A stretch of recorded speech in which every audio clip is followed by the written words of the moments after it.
Hello. Last time we finished the Half-Life 1 chapter ranking. Going on to Half-Life 2 now, starting with point insertion.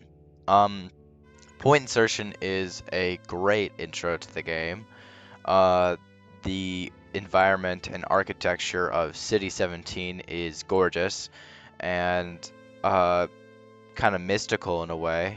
I don't live in Europe, as you can probably tell by my accent. There's something about it going from a blocky, uh, like I think Half-Life 1 takes place in either Nevada, New Mexico, or Arizona. Some like, blocky desert textures, stuff like that.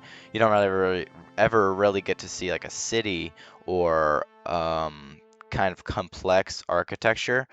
And the NPCs as well are extremely good. The world building through this environment and the oppression that is felt just by being and sitting around in City 17, you can really feel the weight of what these citizens have to deal with every day. It's tragic, but it's done really well. And yeah, I'll put it in classic tier. Very great chapter. Next up, we have Red Letter Day. Great chapter, kind of dialogue oriented. It's a lot about telling the player why, well, not why he's here, but what he has to do. Either way, very good. Red Letter Day is a, I don't know, the dialogue is great. But, replaying this, I've played this chapter in this game probably over 15 times. Not the full game, but this chapter in general. The dialogue does get a little bit repetitive. I can't give it that kind of criticism for something that most, like, normal players wouldn't have to deal with. So I'm not gonna fault it for that, but it's more of a personal thing. So I'll put it in. I'll put it in good. Next up is Root Canal. Very good chapter. Probably my favorite chapter. The first couple times I played the game. I don't know if that will change, but we'll see. Uh, there's something about the environment you don't get to see for the rest of the game. It's kind of nasty, deserted canal system. The man hacks. Yeah, the man hacks are awesome, especially in the Half-Life 2 VR mod. You get to use the crowbar and like send them flying. It's very cool. But the Underground Railroad, the raid. I'm trying to think of what else happened. Oh yeah, the train part. The combat here is really the best part about it, but you can't have a good Half-Life chapter combat-wise without a great environment. Think about it on the rail. But yeah, I'll put it top for now. Next up, Water Hazard. Great chapter. I see a lot of people seem to dislike this one. Same kind of situation with On a Rail. Too many stop and breaks. But I've played this chapter probably more than any other Half-Life chapter. Just very fun gameplay-wise. But I completely understand. It can get old. And I think, especially with the physics puzzle at the start, it can be kind of frustrating to continue to stop, get out, and open gates, get up a bridge. You stop every like 5 minutes, but it's the parts in between with the chases, the helicopter, the explosions, and the action that makes this chapter so good. So I will put it at the top, actually above Root Canal. And next up, we have Black Mesa East. You walk around, kind of mess with stuff in the same way that you do with Red Letter Day. It doesn't get boring. I wouldn't say that. Plus, it's very short. You get the gravity gun here. You get to play with Dog. So that's nice, but it's that one little part where when you first get there and you're in the lab and you're just waiting, there's a whole good minute or so where there's no dialogue, there's no action, and I don't mean action like action, I mean like no one is moving. They're like typing on their computer for a whole minute and nothing happens. Uh, it it's kind of a break from Water Hazard, which can be nice, but yeah, I don't know. It's kind of like the calm before a storm for our next chapter. And I like that. It builds tension that I think is done well. So, yeah, I'll put this in incredible above, forget about Freeman. I'll put it incredible above apprehension. Alright, next up is We Don't Go to Ravenholm. Uh, Definitely the most popular Half-Life 2 chapter. Great chapter. I feel like a lot of people will necessarily not agree with this. It's repetitive. I want to be blunt here. I like Father Grigori. I like the environment. I like the zombies. I just don't like the pacing. I think it's kind of slow. It's constant shoot the zombies, cut the zombies, blow up the zombies, uh, and there's no like break from that. It's like that for 30 minutes, and at first that's awesome. Like, oh, wow, this is the coolest chapter. But after a while, they don't twist that around or try and change it. It's still just use the gravity gun and the guns we've given you to shoot the zombies. Have fun for 45 minutes. And that's not really necessarily a bad thing, but it's personal. So, um, I'd say it's still a great chapter. I'm just gonna have to put it above point insertion here. Next up, Highway 17, another very great chapter. I love the environment here. It feels very vast, grand, and exciting. I like the parts where you get to stop down at the houses on the side of the cliffs, and I like all the fights here. I think it's an excellent chapter, and I love the bridge part where you have to turn off the combine shield. That's great. That's how you do a stopping puzzle. You don't keep that player in that environment. You bring them somewhere new to change it, like in Blast Pit, where you gotta problem solve not by going and turning down a lever downstairs. You gotta go halfway across the facility and then turn it off. It's great, and it's one of the only, I think it is the only puzzle, quote unquote, where you have to go turn something on and turn something off in Half-Life 2 that spans across 2 maps, as far as I am aware. So, actually, I'll put it above Water Hazard. I love this chapter, and I have no shame in admitting that. Next up, Sand Traps. Again, these are great chapters. I love the Lighthouse battle. Probably one of the strongest parts of Half-Life 2 is that battle by the lighthouse. The iconic Sand Traps part is great. I enjoyed doing the stay off the sands achievement, something that I didn't think I would.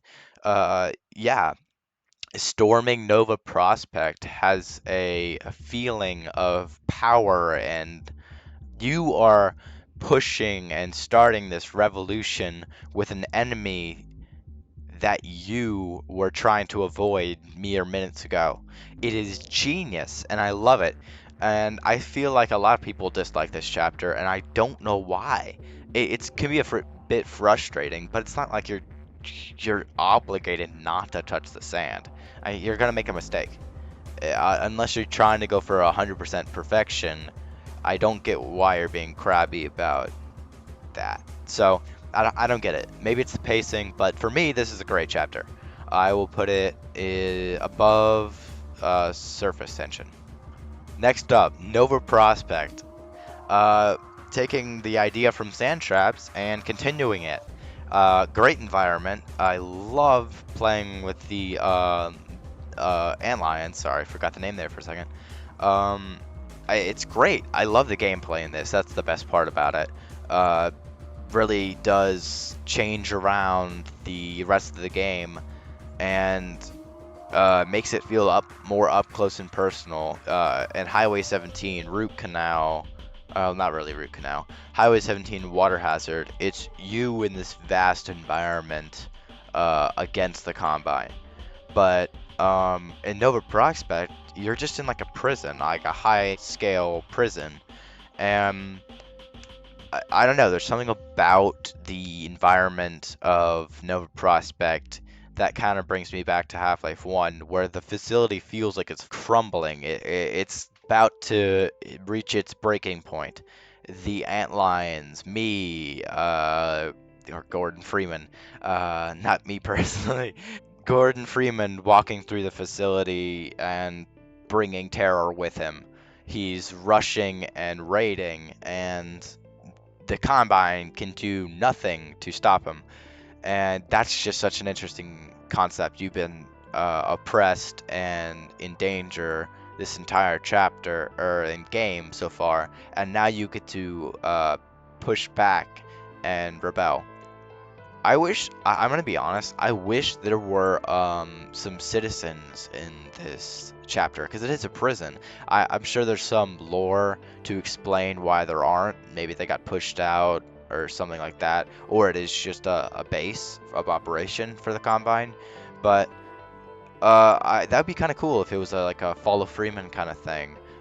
You get the Antlines for that, but that would be awesome if you got those two NPCs to interact in some way. You could get them fighting together. I'm not saying like one of them rides on the back of an antlion. That would be pretty stupid, but I'm just saying that'd be an interesting idea. I would look forward maybe to seeing a mod like that. That'd be interesting. So, and anyway, enough of that rant. Nova Prospect is a classic. Next up, Entanglement. This one's kind of weak. I'm gonna be honest. It's like Nova Prospect, but with turrets. Yay. Yeah. No, the turret parts are boring. They are plain and simple, pretty boring. It's constant, like, base defense kind of thing. It's fun the first couple times around, but in retrospective to the all the chapters in the game, it's the weakest. In Half-Life 2, at least. I wouldn't say it's that weak in terms of independence, and I do enjoy it, but it's slow. It's methodical turret placement with them to get knocked down like 5 seconds later. It's just kind of annoying. There's no feeling of power. You feel kind of backed into a corner in this chapter. You just had so much advantage in Nova Prospect, but now you're limited to like 2 turrets and a couple shotgun rounds. It's kind of annoying, but I don't think it's a bad chapter. I just think it's a kind of weak one in comparison to the rest of the game. I will put it at the back of Incredible, above. I'll put it right there under Red Letter Day. Next up is Anti-Citizen 1. Another one of my favorite chapters. Very good. The feeling of resilience and empowerment is back in this one, and it stays for the rest of the game. Maybe a little bit less so in the next one, but we'll get to that. All the citizens of City 17 are rebelling and pushing to fight against the Combine. And they're doing a great job. I'll say that. The Combine's kind of losing, but they keep pushing and they keep pushing. It's really enjoyable. This is probably one of the best gameplay chapters. It because it's non-stop. There's no breaks in this one really, except for maybe a little bit of dialogue and most of that. But most of it is just walking through the apartments of City 17 as they're being shelled and bombed. And it's a war between the Combine and the citizens to take back what is theirs. So, yeah, Anti-Citizen 1 is a great chapter. I'll put it right, um, right, right under Sand Traps. No, I'll put it right under Point Insertion. And next up is Fall of Freeman. But before that, I just want to say I moved a couple of them around just for some editing, so I didn't have to do it at the last minute. So yeah, a couple of them have been moved around just based on changed opinions in the past week or so. Yeah. Next up is Fall of Freeman. Uh, Very similar chapter to Anti-Citizen 1 in formula, and it's very good. I like um, a lot of the parts with the dilapidated buildings and the Strider battles, but I'm not a big fan of the bank or museum part. It's kind of slow, and I don't like uh, just that environment. Kind of bores me. It's empty. It feels hollow. There's nothing there. But it revives itself once you get back outside and get to fight the Striders. So I don't think it's bad, but I'm probably gonna have to put it in right here. I'll put it um right above Black Mesa East. Next up is our benefactors, the start of the Citadel chapters. Very good. I love these chapters. Probably one of my favorite parts of the games. I know people are bored by the the pod parts where you're sitting in a pod for like 3 minutes, but I love them. It's such a cool and mysterious environment that sitting in a pod watching it run isn't boring. It's something that you usually would think is boring. Like if I'm going in Black Mesa Inbound, for example, it's just different. It's not so alien in Black Mesa Inbound. It may be mysterious and unknown to the player, but here it's completely new. You don't see any of this hinted at, with the exception of entanglement. But this technology is beyond the player's understanding, really. And it feels so grand compared to really the rest of the game. You feel like a small little bug in a giant anthill. And I think it does it so well and so dramatically that I find it to be one of my favorite chapters in the game. So I will put it um, above Anti-Citizen 1. And finally, we have Dark Energy. Is something about finally getting to be up front with the person you've been seeing only on a screen, and for him to be so close to you it's very cinematic, and I think it's very, very, very cool. Um, I will say this: I do not like the quote-unquote boss battle. Valve's not great at doing this. I'm gonna be honest. It it's weak. It's shooting the gravity gun into a hole for about like maybe 50 seconds at the most. So that part I do not like. But the dialogue and the talking up until that point is great, and I really enjoy that. So I'm gonna move our benefactors up a little first. Think I'll put it above Nova Prospect. I'll move these around by the end. We can discuss that, but Dark Energy is going to go right here below Surface Tension. We don't go to Ravenholm above Nova Prospect. Office Complex, Sand Traps above Office Complex. Point Insertion above Sand Traps and Office Complex. And Anti-Citizen 1 stays where it is. Surface Tension is not above Anti-Citizen 1. And neither is... I think Office Complex is better than Anti-Citizen 1. That's debatable. I'm gonna put it under. And Dark Energy is gonna stay there. Alright. Thank you all for watching. I will get to the episodes in the next one. And then we'll be done. Probably forever. But we'll see. So,